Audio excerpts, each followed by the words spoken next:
Turning now to the crisis along our southern border and what can be done to try and stem the flow of thousands of children and families illegally entering the country from Central America. Things got heated at times at a town hall meeting in California where an overflow crowd packed the town hall to sound off on the rise of illegal immigrants coming to their town for processing, and they weren't cheering because they were happy. Many have said enough is enough and are wondering why the National Guard hasn't been called in to secure the border. Joining now, Texas Congressman Louie, who you just saw in his photo bomb, member of the House Judiciary Committee. Congressman, some of your colleagues in the House are saying this is a humanitarian crisis. Some are calling it a national security crisis. Which is it? Well, actually, it's both, and it's created by this administration sending out word we're not going to enforce the law. I mean, that's why there's been this flood. It was predictable, so predictable that back in January, the administration was seeking transportation for the 60,000 or so people they knew would be coming in the short months ahead. So they've created it. It is humanitarian crisis.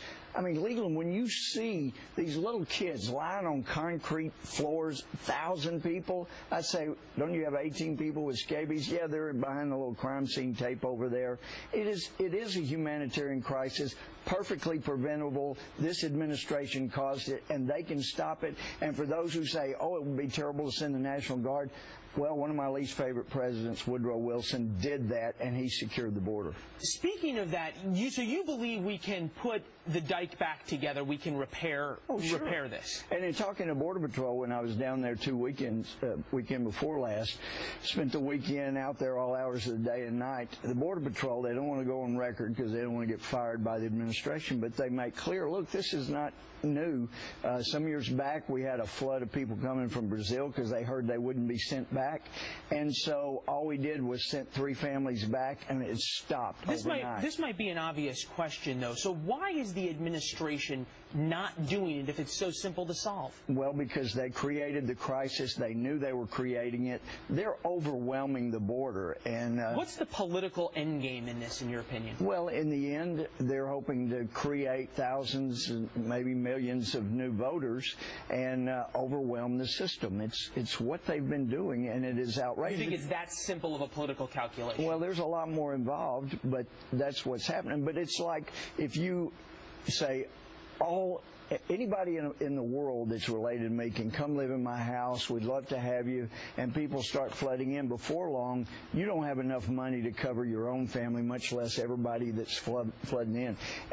This is what's going to happen if we don't stop this. It seems kind of an unusual paradigm for President Obama, who is now in the position of having to ask Congress for money on one side of the immigration issue and at the same time demanding reform on the other side. Do you get from the White House, even if you disagree with it, a clear and understandable immigration policy? No, and that's the danger. This president has showed he's not going to follow the law. He's not following the law. And so that's why some of us are saying very clearly, until the president will follow the law, secure the border, it's his oath to faithfully execute the laws. Until he does that, there's no sense in doing reform. And Leland, once he shows he will secure the border, which he can do, then you will be amazed how quickly we'll get an immigration reform. We want reform, but you cannot do it with a lawless president. He'll throw out the parts he doesn't want, like he's done with Obamacare, and just enact the ones he likes. Well, it certainly is a crisis of many feelings down there. The one thing that's really been dogging the White House for a long time, though, is the issue of the IRS scandals. And you, a couple of weeks ago now, put out a bounty for those missing IRS emails. I think it was $1 million if anyone's come up with them.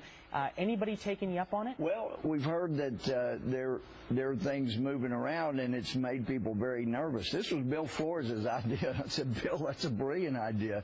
But, no, it's actually made people, I'm hearing at the top of the IRS, very nervous because people are starting to think, we know the emails are out there here in the IRS. They didn't disappear. We can get them. But I also don't want people to forget, since this is July the 4th, I got this little part of the letter John Adams wrote to Abigail about today, I'm apt to believe it will be celebrated by succeeding generations as the great anniversary festival. It ought to be commemorated as the day of deliverance by solemn acts of devotion to God Almighty.